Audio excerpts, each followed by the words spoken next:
Yeah, man. I always say that I'm like, man, like he kind of like put us on a lot of stuff. Jay-Z raised us in a lot of I was just about ways. to say that. Yeah, he did. On some bad stuff too. The The what? Oh yeah, Crystal and the platinum. Nobody talks about platinum anymore, but selling drugs. right. You know, it's funny. Remember, there were way back when Cameron Diplomats were hot and they were doing all these mixtapes, Mm, and he did a verse over this song that Cameron had, and he said this one line. He said, "We don't drive X5s, we give them to baby mamas." yeah, And Fabulous, like years later, I heard Fabulous say that when Dre dropped that line, he he killed the X5 for people. Like you couldn't be a dude driving that no more after he said that line. Yeah. it's Oh, unfortunate to let rappers dictate so much in society. it is. I see you recording. Yes, sir. Uh Got it. huh. You Got know, that. I actually had a good Christmas. Yeah. I don't really trip on Christmas too much. I think that's why I had a good one. I mean, not that I don't trip on it. I don't trip on what I receive, and so I started looking up, and I was like, I kind of did all right. I feel you. Somebody who wasn't over here like, oh, let me get this, let me get that. I'm never tripping over it, but this year I just wanted to rest. Yeah, I got what I wanted this year I to respect it. rest. But yesterday started off with my friend hit me up in the middle of the day, like, "What you doing, man? You want to go to Six Flags?" I'm like, Mhm. "What?" I'm like, "All right, man." Never been on a roller coaster before. I said, "You know what? Really? This is gonna be a good way. This is gonna be a good way to start the year." That's crazy. I'm like, let's Never been do it. Never. I'm like, let's do it. Start the year off with a bang. How did it go? It was fun, man. Went on like three roller coasters, some crazy rides. I do not like heights, but I got used to it real fast. Still don't like heights. But anyhow, it's weird. It's weird. But I get more scared when after they come off the ride and see them stairs like coming down. Like I'm like, Mm, oh. But trying to get anyway, this, trying to get the mic and the lighting proper. uh, yeah. So I was like I was saying, I was talking to Terrence earlier, and so we could lock him down for next week. And All right. also I told him let's do some kind of partnership affiliate stuff. I said it could be multiple things. It could be multiple businesses. He's like, all right, cool. Right. So he's with it 100%, man. because he was thinking like, well, he got to figure out which one would be like the best one. I said it could be multiple. I mean, if it's affiliate stuff, we could do multiple stuff. I was thinking Trapper would be a good one. That'd be kind of cool. Interestingly enough,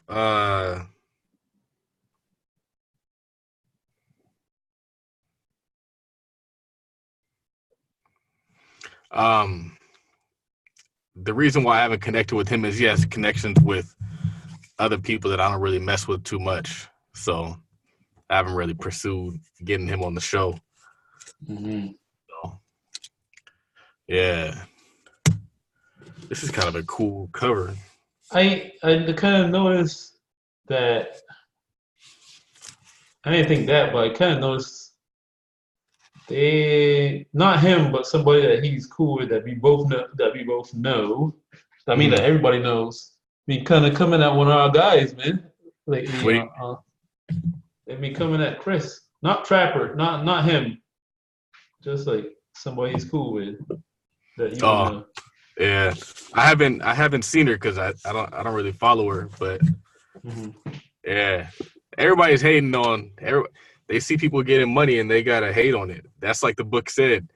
They gotta call it a scam. They gotta delegitimize it in some fashion. Oh yeah, I got that yesterday. It was funny. We were coming back from we were about to leave Six Flags.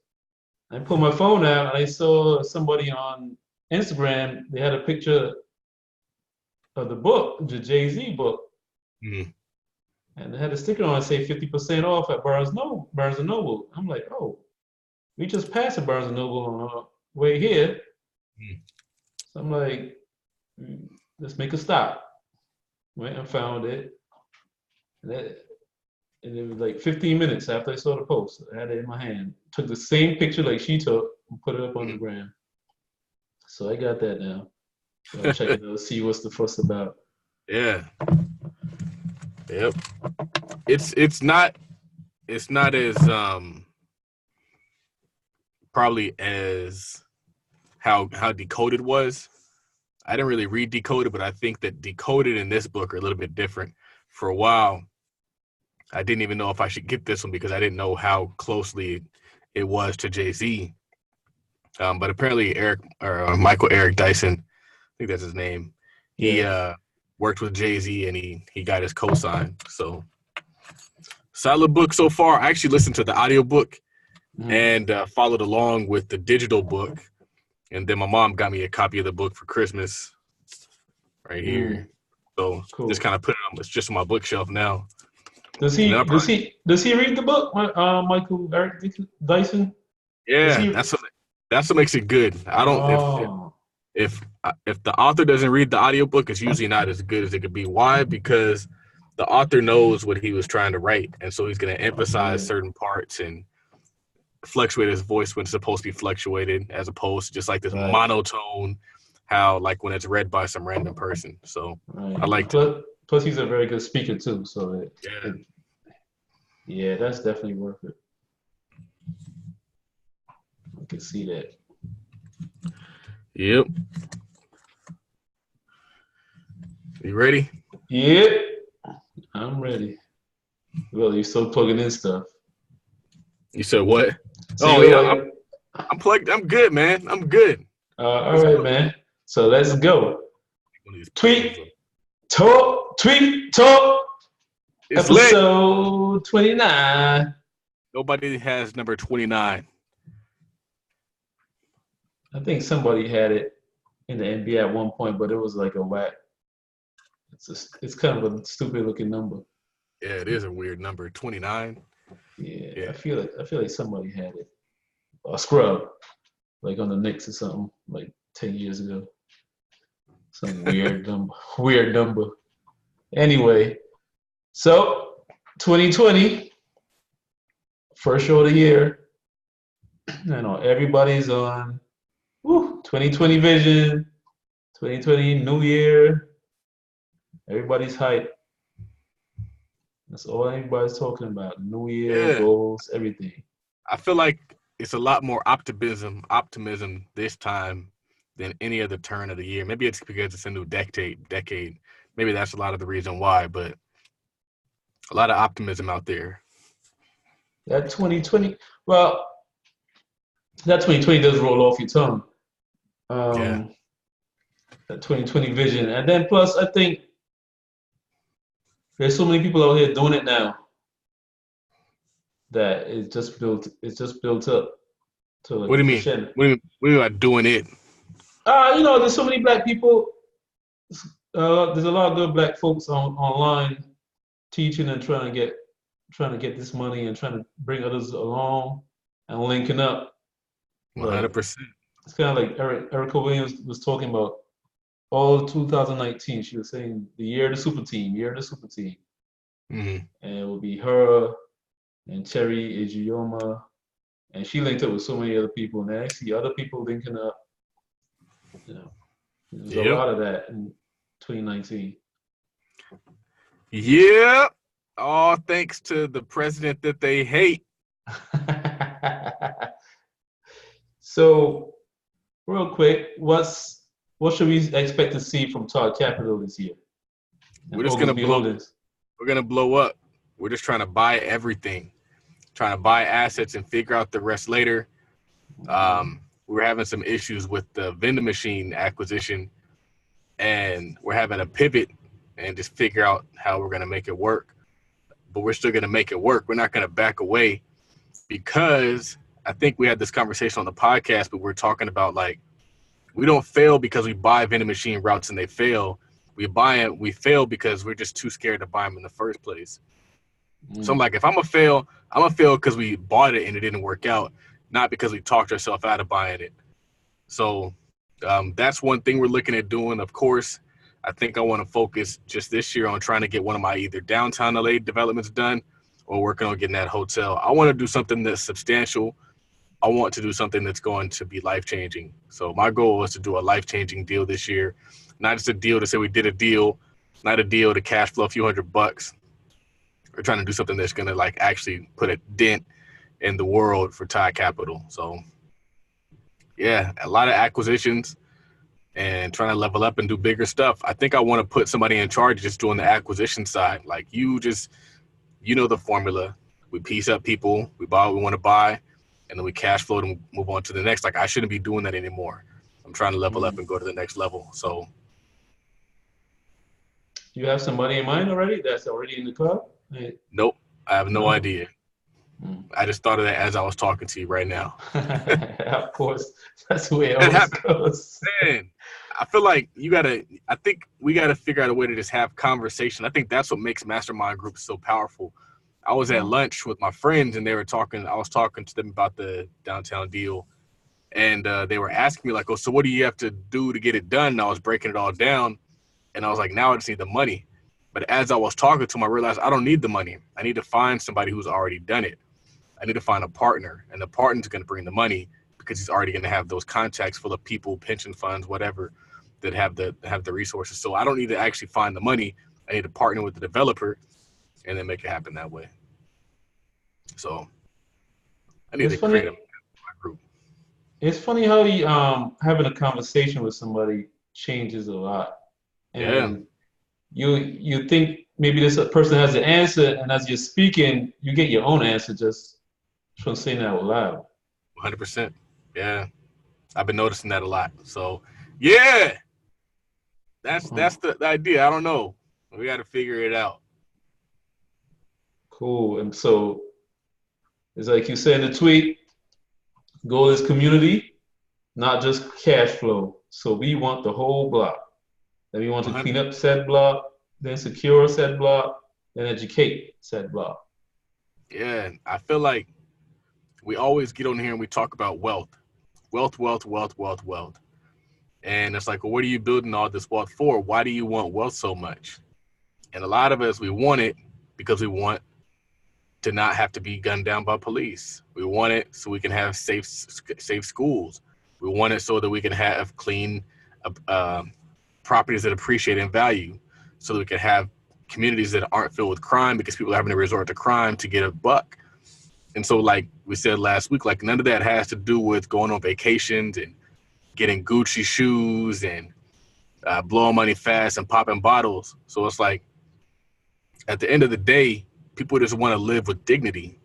And living with dignity has to do with being safe where you live, knowing that you can send your kids to school and they can get a good education, knowing that your wife doesn't have to work if she doesn't want to work. And so I feel like that's what we miss. We're all out here trying to get as much money as possible so we can live rich, as opposed to just, like, building up safe, healthy communities for people. And so that's why we have a tenant-conscious property management company, where we want to give nice things to our tenants, where we want to not gouge them for rents, where we want to treat them with dignity, where we want to get repairs done. Like, that's how you build a community of happy people, of sustained people, and not just people who are just miserable because you're taking advantage of them. So for me, it's like, it's group economics. The reason why it's group economics isn't so we can get a bunch of money, it's so that everybody's taken care of within that economy. And we don't talk about that enough.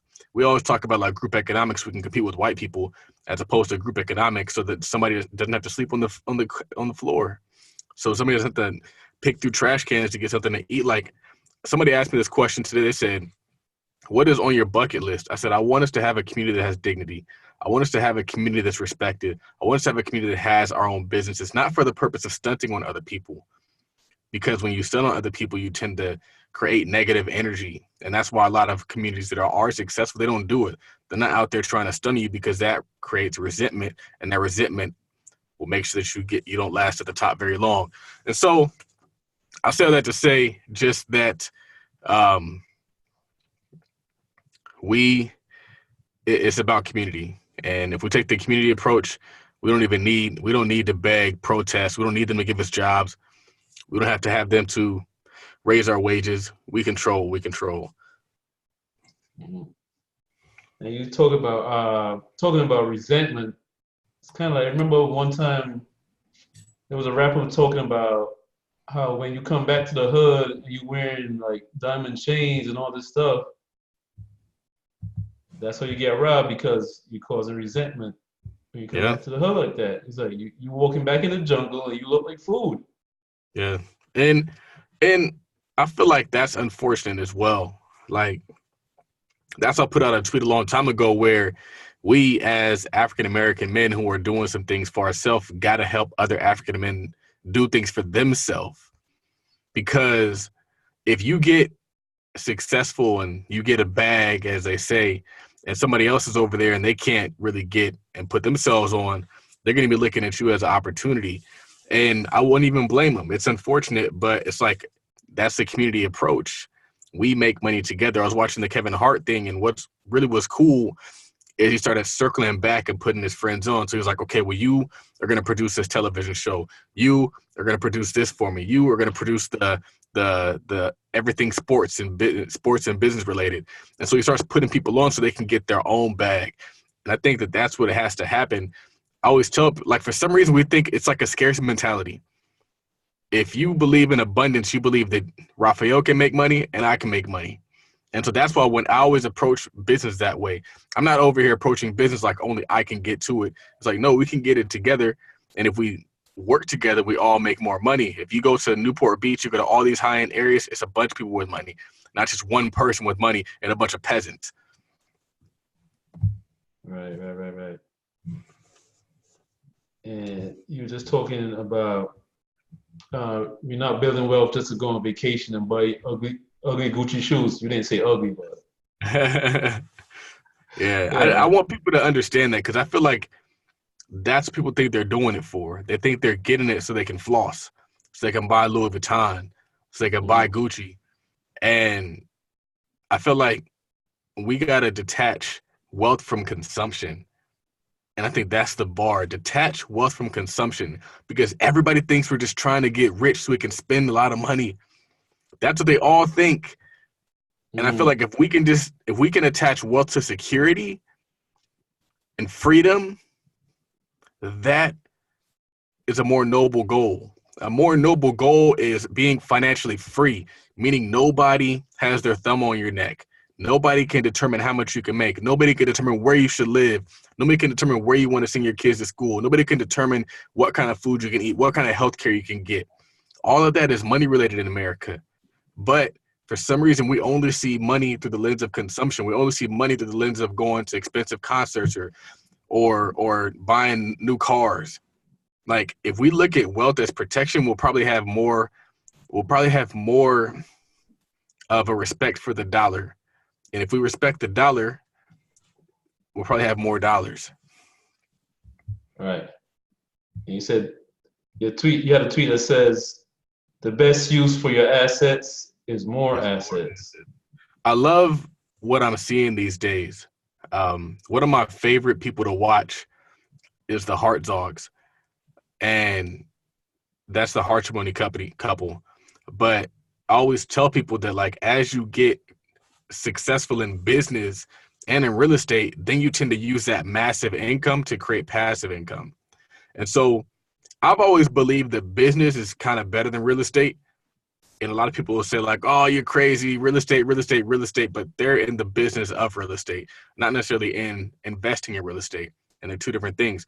And so what I found is these people created a company that did $200,000 in gross sales, which I don't know what that it comes to a net, but now they're using their business income to buy Airbnb rentals, and their business income is growing. And you've seen it with Chris. Chris has his store that's super successful, and now he's buying homes with it. And so that's what I'm doing. Like the windfalls that I get from different ventures that I have going on, I'm like, I got to put this into some vending machines. I got to put this into a mobile home. I got to put this into more property. And you got to take that massive income, because it comes in very, very big. Once that business and that brand is going, my business and my brand is kicking right now. And so that's why I got to keep kicking it and keep kicking it and keep kicking it. More podcasts, more blogs, more Twitter, more Instagram, more everything that's giving value. This is the key that I found. I tweeted that I'm basically a talk show host. I was like, I'm basically Oprah. But what people don't realize is, and I don't know why this is the way it is, but when you become the platform for other people, you become more successful. You don't want to be the superstar. You want to be the platform the superstars perform on.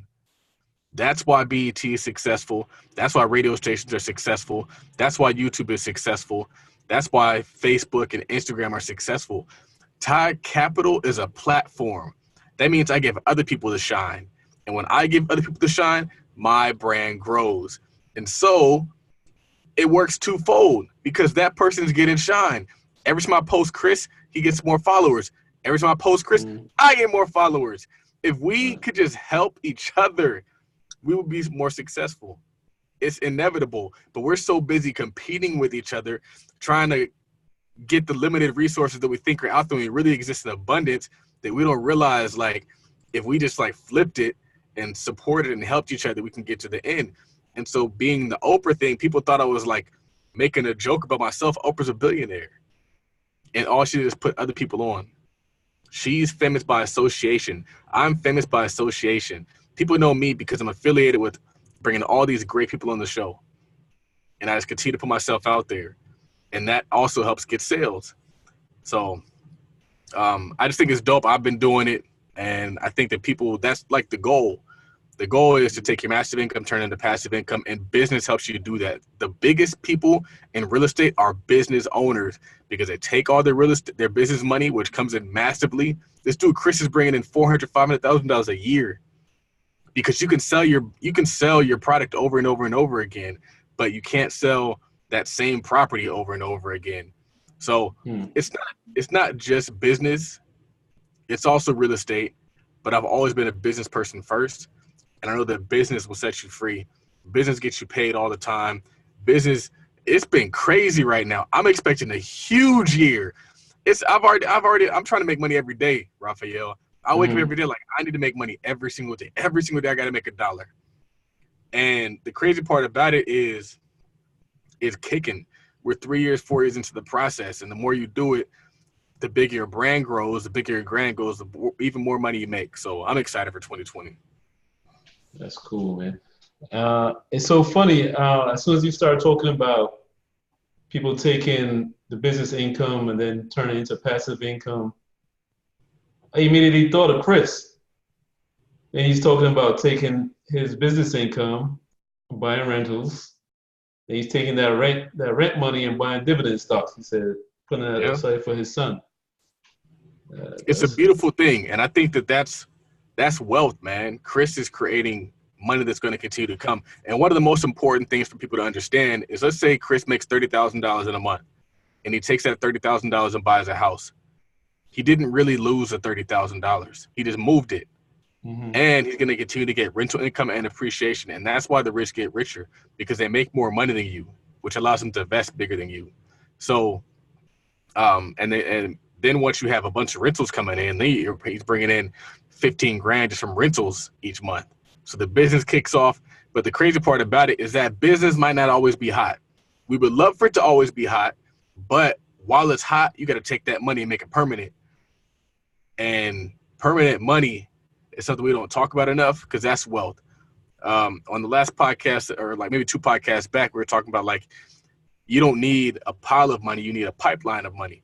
And so, like, for my kids, it's like, I don't want to just give you money.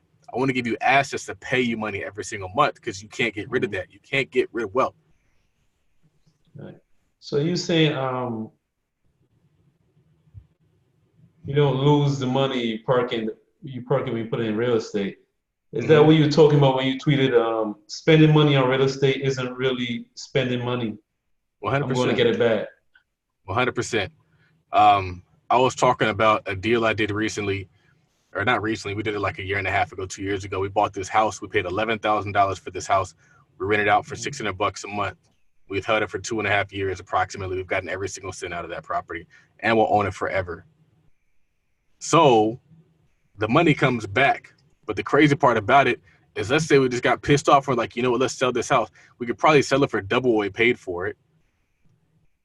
So Mm. we're going to get, all we did was take the money here and turn it into cash flow. You take your cash, turn it into cash flow. And so it's not like if you go out there and you spend 10 grand, 20 grand on a vacation, you're never going to get that money back. And it's not going to pay you anymore. But it's like, if we could just do that, say, for example, you're like, you know what, I want to take a trip. It's going to cost me $10,000 to take this trip. Let me go buy a house with this $10,000 and then take a trip out of the cash flow and then still have the money to take a trip out of the cash flow next year. We got to start putting assets first. And so that's all I'm saying is it's never really gone. When you invest, it's never really gone. So I made some money from one of my affiliate products. I took that money, I put it into the stock market, made some more money on that, and now I'm about to put that money into the vending machines. I also have some more money coming in from the affiliate, so I'm about to put that money into a mobile home.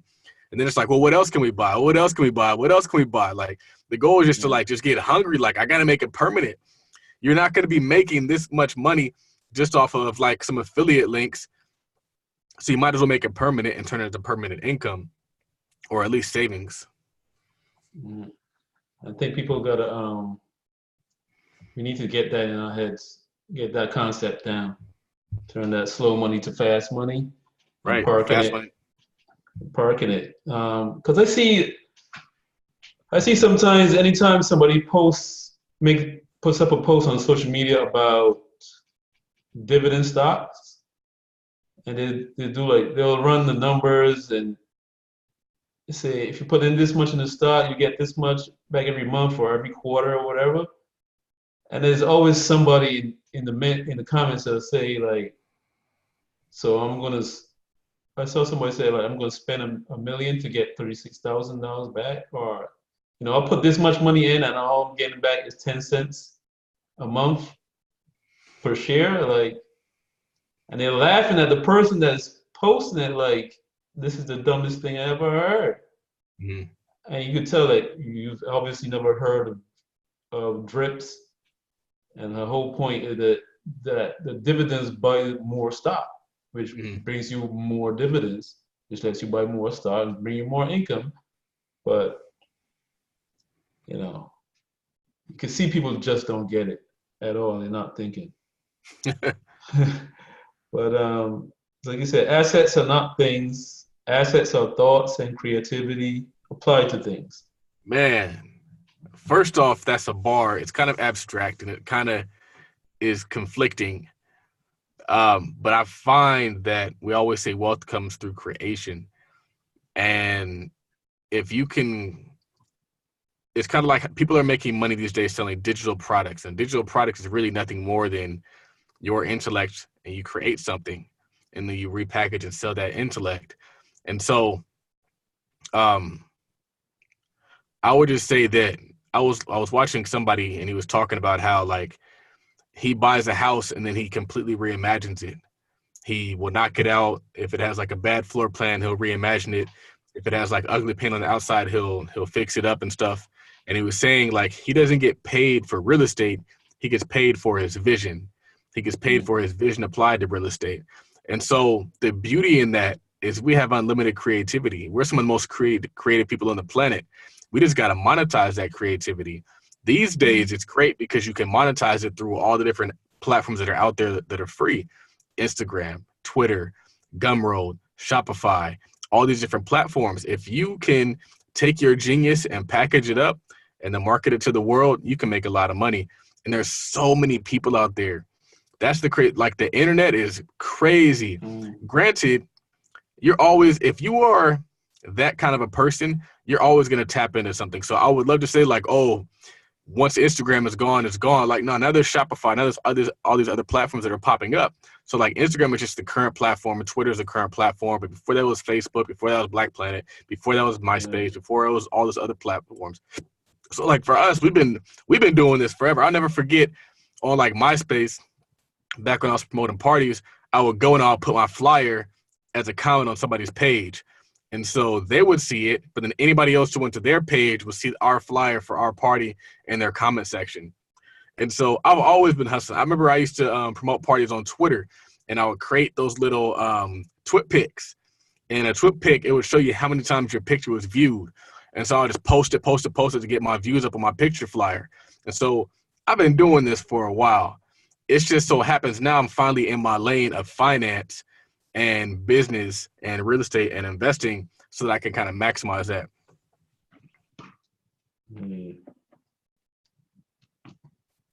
So kind of like what I was talking about a minute ago, you tweeted, a lot of us have never been exposed to money, so we don't even know what's really possible. But we speak as though we know what can and can't be with a level of certainty. Yeah. One of the things that is unfortunate is the amount of broke people on Twitter telling people what's not possible. And I used to experience this a lot where people will say, oh, we Black, we can't do this. We Black, blah, blah, blah. And it can limit you and it can shape your worldview. And there's a lot of people who that's all they know. They've never gotten outside of their community to know what's possible for them. And so I was inspired to put this post out there because I was interviewed by somebody on their podcast, and I don't even think he realized what he experienced. So I was talking to him, and he's been investing in real estate for a year. He quit his job. But before that, he was delivering mail. He delivered mail for 5 years. And he was telling me like he used to drive his mail truck and he would deliver packages to these high-end areas. And I was like, I don't know if you realize this, but I think that seeing that level of wealth changed your mentality about what's possible for you, because you saw people getting it and you probably saw they were no different than you. You probably saw they're just like some average Joe. He's super corny, can't dress, like has no swag, but he has a bunch of money. And you're like, well, what is he doing that I'm not doing? And so you start digging. You start listening to podcasts. You start reading books, start asking questions, going to events, learning, stretching your mind, blowing your mind. And so it's just unfortunate that there's people who all they know is the hood, and so they speak from a hood perspective about stuff they never even seen. So it's like, it's one thing to have seen it, to experience it and have an opinion, but there's people who literally don't know what they don't know. And so I wouldn't be mad, and I've said this before, it wouldn't be a bad thing if they just kept their limitations to themselves, but they project their limitations on other people. They want to tell you what's not possible for you. They want to tell you what's too hard for you. They want to tell you what you can't do. Like, if that's what you believe isn't possible, keep that for yourself. But don't put that on me. Don't put that devil on me. Keep that for yourself. And so, like, that's all. I believe that all of us can get to it, and I'm seeing a lot of us get to it. And then now what's even dope is I'm seeing a lot of us now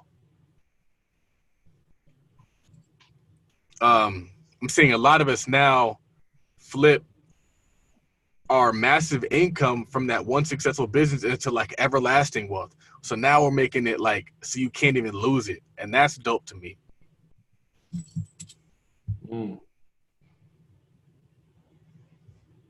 So you said, if you want a roadmap to wealth, stop hanging with your coworkers and start studying your boss. Yeah. I saw a tweet that kind of mirrored this.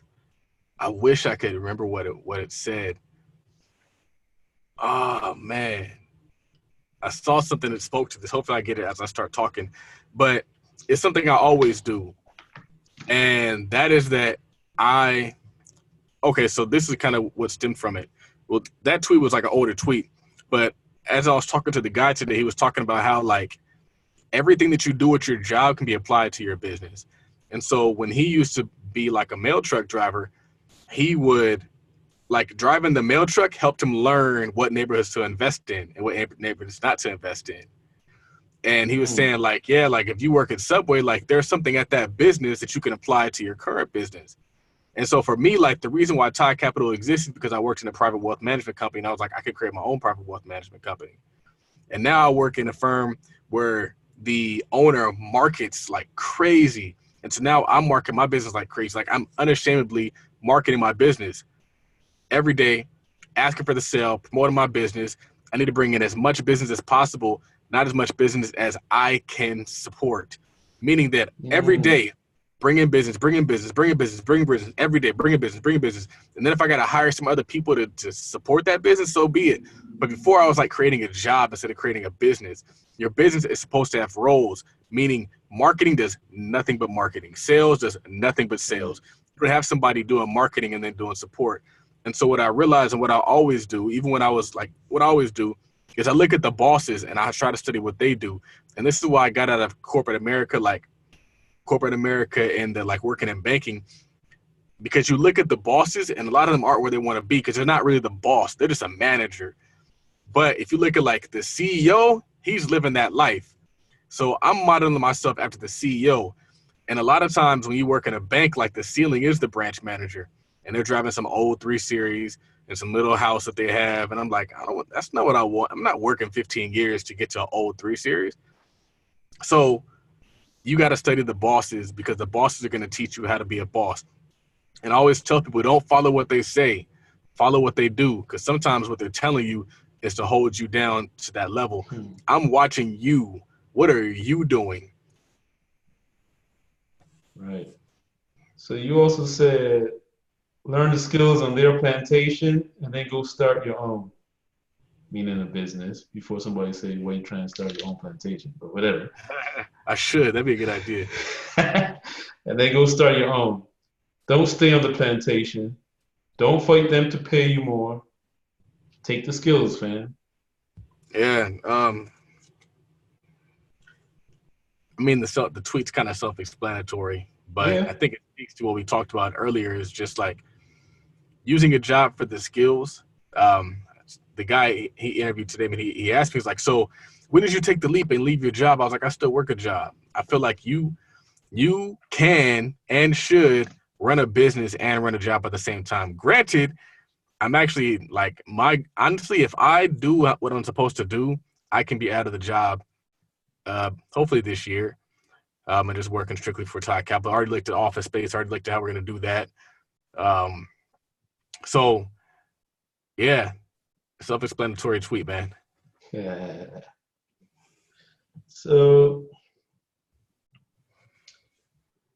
as long as we are willing to do what nobody else is willing to do, there's always opportunity. Yeah, everybody always looks for opportunity, and nobody wants to do what's difficult. And opportunity looks like work. It's like they say, like people say they want opportunity until it shows up in overalls and looks like work. And so I feel like it's conflicting, and I feel like people are lying because they say they want opportunity, but then they also don't get out there and take whatever's handed to them. People they just want what's easy. And that tweet is mostly for people who would like to say that there's a lack of opportunity or there's no money out there. Like opportunity might look like working 2 jobs, but it'll get you twice the income. Like, do you want to win or do you just want to like say you want to win? Because if you really want to win, you're going to do a lot of things like Raphael does every week. And he stayed until midnight to record this podcast for you guys. Do you want to win or do you just want to say you want to win? And a lot of people, they're not willing to do the work. But if you do the work, you are going to win. And I feel like that's what's so frustrating is like we have a community full of people who just want to sit around and talk about what nobody's doing for us or what we can't get done instead of like going to work. But the crazy part about it is as you work, you're going to work your way out of that crappy opportunity. You're going to work your way up or you're going to eliminate the need for it. So I just feel like that's kind of what I was saying there. Mm-hmm. So you also said you're thinking about bringing a job fair to the hood, high-paid trades and skilled work that will employ you with no college and with a record. Let's change the culture. Yeah, man. I feel like It's another Bless a Black Man endeavor. So after it's so much opportunity out there. So it's like, yeah, we got the conference coming up. Shout out to the conference February 29th. A lot of really good speakers. I got to create a speaker list because Donald the Voice keeps asking me for it. What else? We have hopefully we do the pitch competition. So after we raise a bunch of money, then we're going to be able to give it away, and then hopefully use it as a write-off to decrease our tax liability.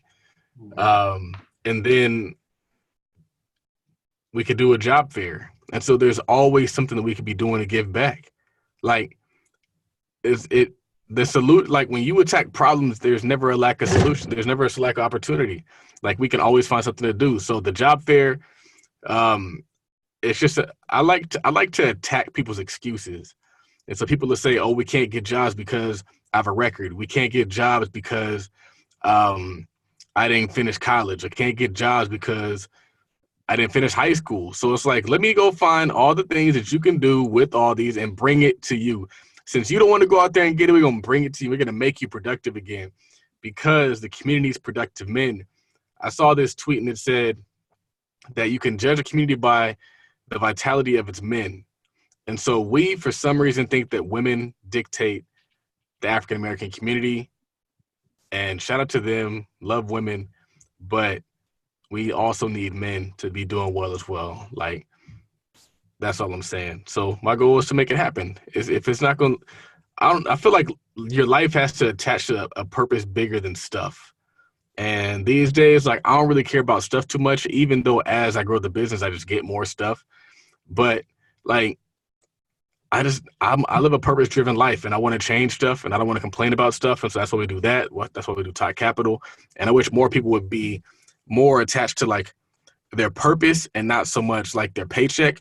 But a lot of people, they don't know how to make money outside of their paycheck, so they gotta limit themselves. They can't do stuff like this. They can't talk shit on the internet. Man.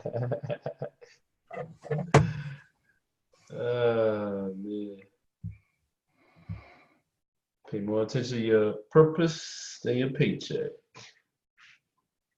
So this is an interesting tweet.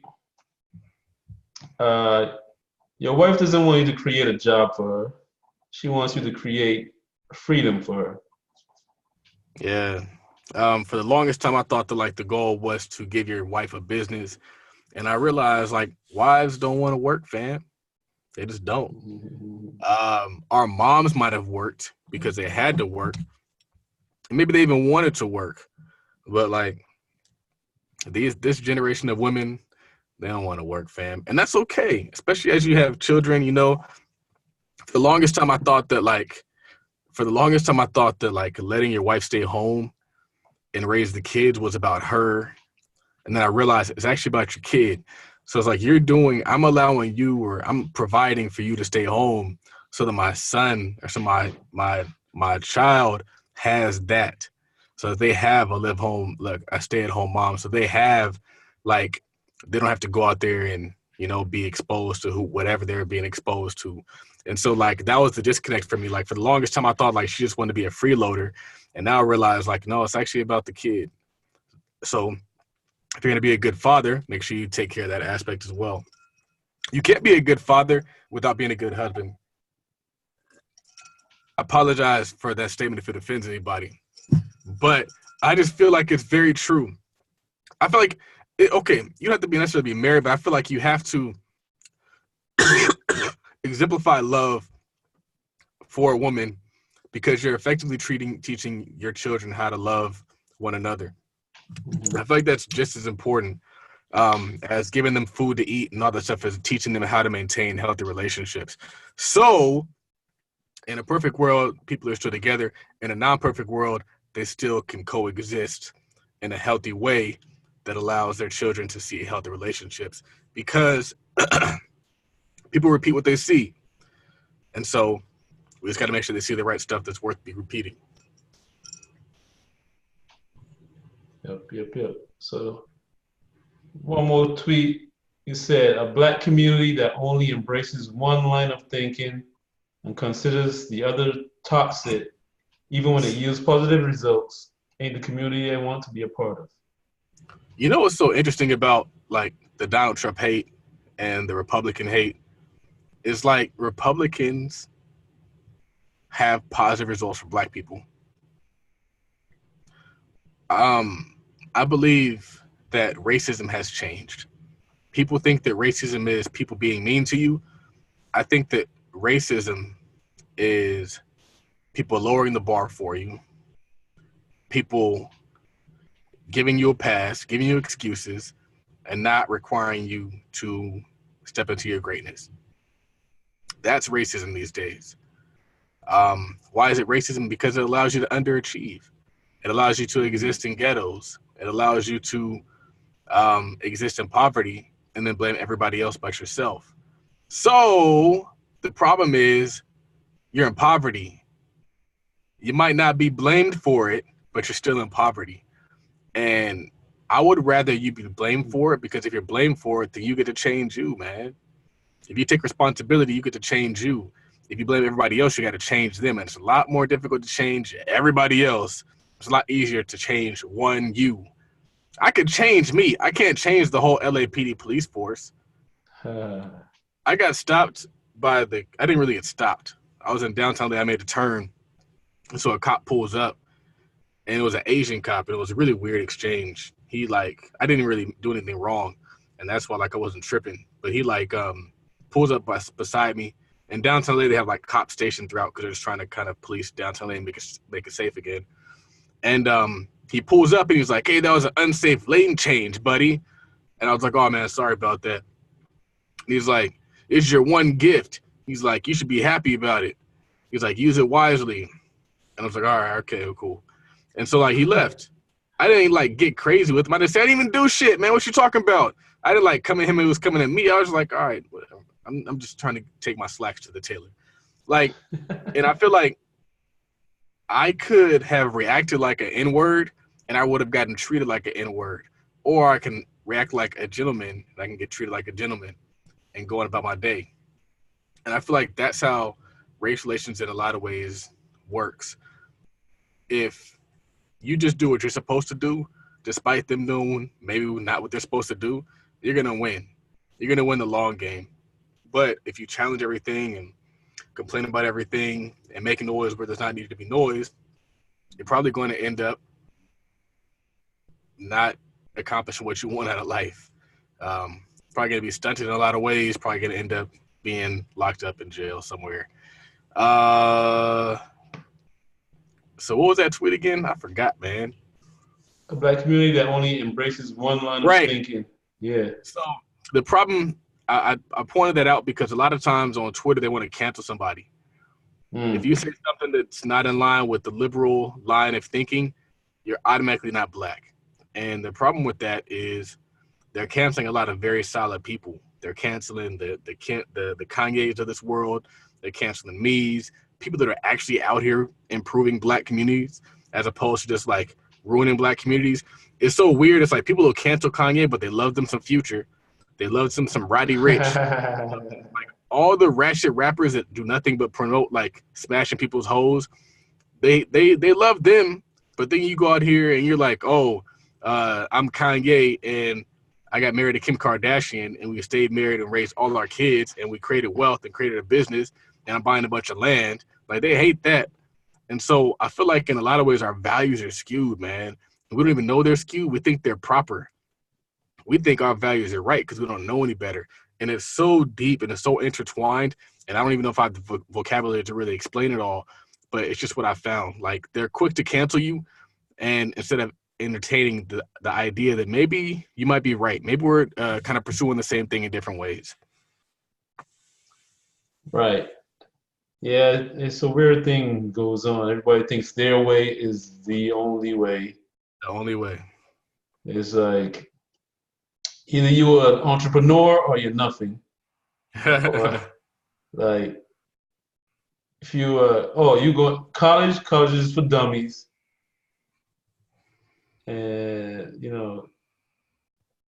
it just goes on, man. Yep. And it's funny to me is the overall purpose that we should be looking to do is increasing black wealth. And we're going to get there in different ways. I mean, we're all different people. We're not all the same. We're all going to take different paths. And not everybody's going to be at the same level either. So some people are going to be entrepreneurs. Some people are going to have a job and have a business. Some people are just going to have a job and buy some stocks. Some people are just going to have a job and buy a house and leave the kids a house and some life insurance. The whole point is for all of us to move forward.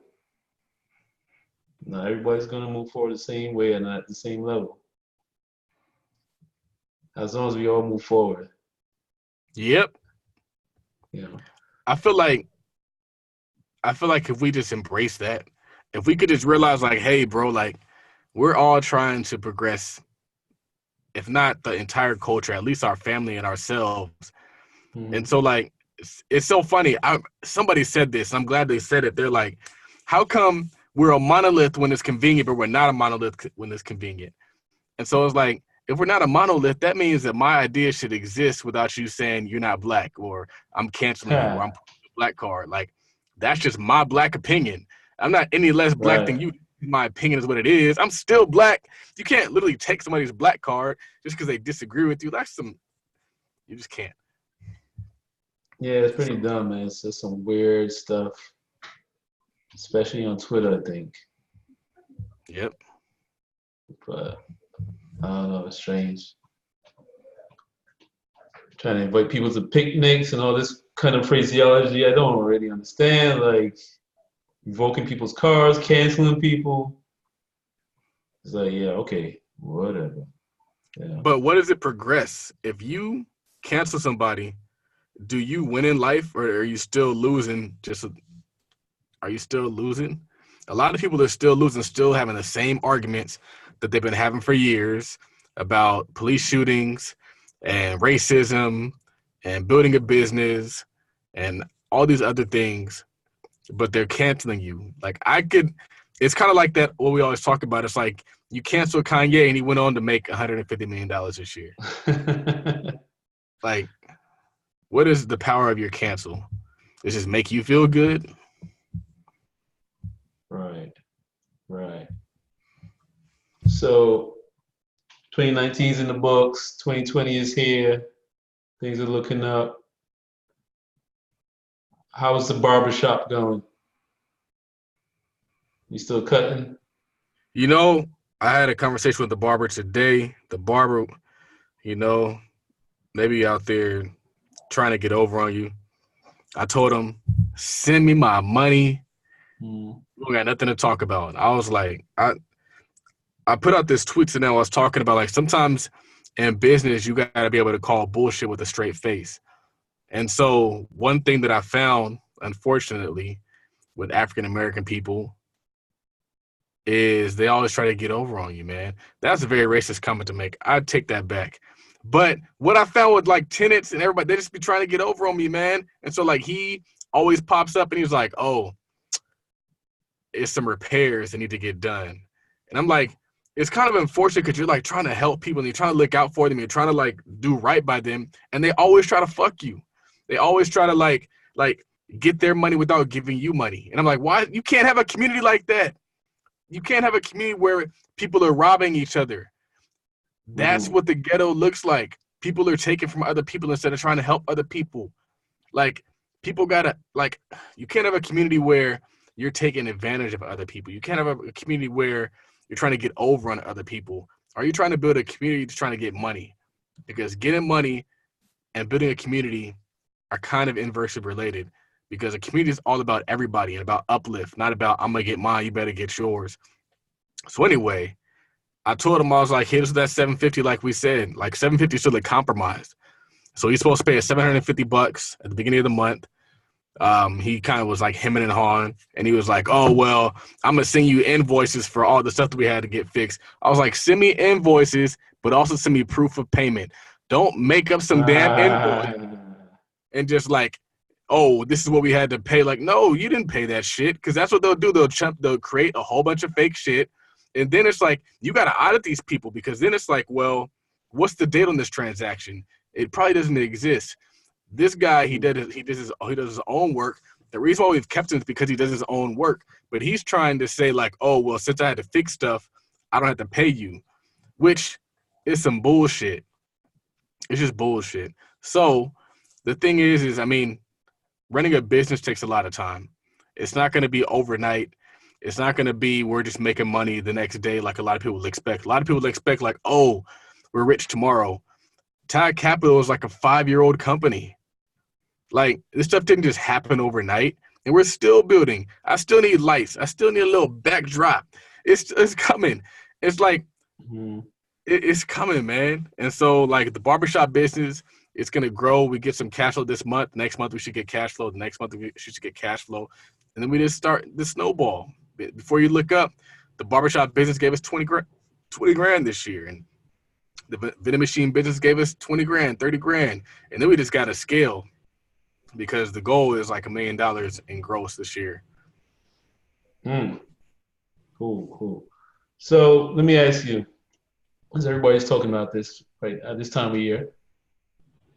For Charles Ogilvy, what is your focus for this year? Like 1 word, 2 words, 1 sentence, what have you? Probably family, man. Mm-hmm. That's it. I just want, and for me, family isn't just about like spending time. I need to get a house and some assets for my son. I don't just want to like put money aside, and I don't just want to like raise him and say, oh well, get a good job. Like I want to have actual tangible assets, and so I mean maybe we got to dedicate some of the vending machines to him. The vending machine has an excess route, so we might have to say, you know what, 2 of these are just going to fund something for him. So that's I would say family, but family and finances. Maybe that's what it is. Family and finances. I like that. Legacy play. That's cool, man. For me this year is gonna be 3 C's, man. 3 C's. Yeah, What are the 3 C's? clarity, creation, and consistency. I love it. It's gonna cover everything, man. Consistency is key, man. It really is. It's tough, man. It's tough. But it's key. Once you have that, you can do anything pretty much. Yep. If you want consistent money, you gotta take consistent actions. And hey, but when we put this podcast out, it will be $50 Friday. Yeah. I don't know what I'm selling tomorrow, but it's gonna be up. And we're gonna put that out. Yeah. It's lit. Yeah, so if you listen to this, guys, on the first day it comes out, it's gonna be $50 Friday at Todd Capital. Get your course or whatever's gonna be on sale. We have a link. The link will be up there on the social media. We're going crazy. Todd Capital is getting way more structure, way more growth is going down. Who would have thought we had 2 podcasts? 2 podcasts, consistency. Oh, we gotta build the new blog too. They saw on Instagram. Huh? What kind of blog? The blog. Oglesby Holdings. What about it? It's going, man. Yeah. I saw when you posted that snippet on Instagram, a couple of people asking, "Where is this? What book is this?" Right. It's always weird when people say that when they're like, "What book is this?" I'm like, I don't know if that's a compliment or not. I think it's a compliment. I think people are used to seeing, or maybe I don't know, but I'm used to seeing you showing snippets of books. Mm-hmm. That's part of it, and I guess the picture it's not obvious by the picture that it's the blog. You just think it's an ebook or something. I still take it as a compliment. Yeah, I'm just saying. Yeah, you can take it as that too, like because they think somebody wrote that in a book. It's a book. Right. They're like, oh, that's pretty good stuff. What book is this? Right. I need to go get that. But anyway, so let's wrap this up. Everybody watch out for the Black Men Building Wealth Conference coming in February. Lit. Get your tickets on Eventbrite. That's the Black Man Building Wealth Conference. Yeah. We got Terrence Reed of HBCU Wall Street. We've got Brian, the infamous CPA. Julius Gordon. Is Julius Gordon one of them? Julian Gordon, yep. Julian Gordon. Got Xavier Miller. It's a whole crew. You don't want to miss it. So check us out on Eventbrite, Black Men Building Wealth Virtual Conference, February 2020. Get your tickets. And, as always, come to Todd Capital. Do this group economic stuff, man. You got to join the crew. You got to do it. Follow us on Twitter. Charles at Todd Billy. Is that the right one? Todd Billy, right? TODBILLI. Yes, sir. You follow me, Raphael, at Work Money Life on Twitter. Then on Instagram, it's Blackwell Tweet Talk. Follow Charles at Partner with Millie. And then it's at Todd.capital. And there's also at Best of Black Man. And Gumroad.com/Talk Capital. If you didn't already mention it, that's where the $50 Friday deals will be located. Oh, man. Did you already shout out to Terry Ujoma, Trade and Travel? Ericka Classic Climb, 17th Watches, 24/7 Watches, Mindset Matters Tees. Yep. Provider Life. All the friends of the show. Hood Estates. Can't forget about Hood Estates. Yeah, these are all the people we're talking about out there doing it big and linking up and trying to educate the people. So, Tweet Talk, episode 29. We are out. Lit. Yep.